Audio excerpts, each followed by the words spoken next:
One of the things that I always encourage my students to do in order to become more consciously aware is to start noticing how they do their strategies and then purposefully mess them up a little bit, just out of an experiment. So for instance, I'm talking about simple things, not major things, like don't mess up the way you do your timekeeping at work or anything like that. Leave that one alone if it's working.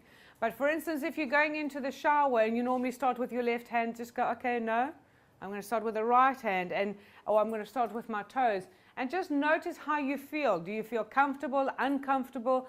You know, notice what starts to happen. If you're brushing your teeth this way, start brushing your teeth this way, and just mess it up so that you have to consciously brush your teeth again to make sure that you've got everything. When you dress, you obviously have your routine of what goes on first and second.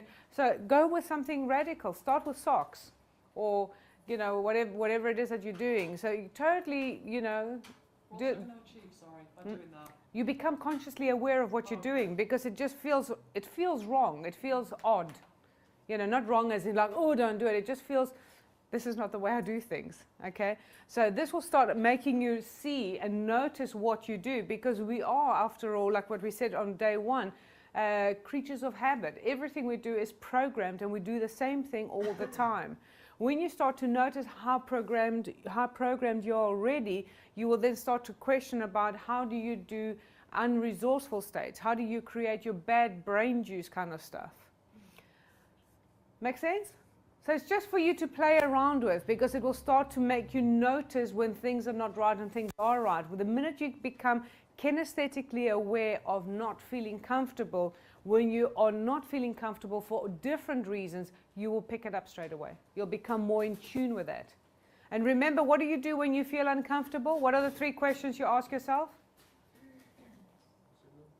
What am I? What am I thinking? So you check your internal representations. What am I? What am I saying to myself? What am I feeling? What am I doing with my body? And it's not only what am I feeling as I'm feeling anxious or anything, it's what am I actually doing? And then start to break the patterns and the actual physical manifestations.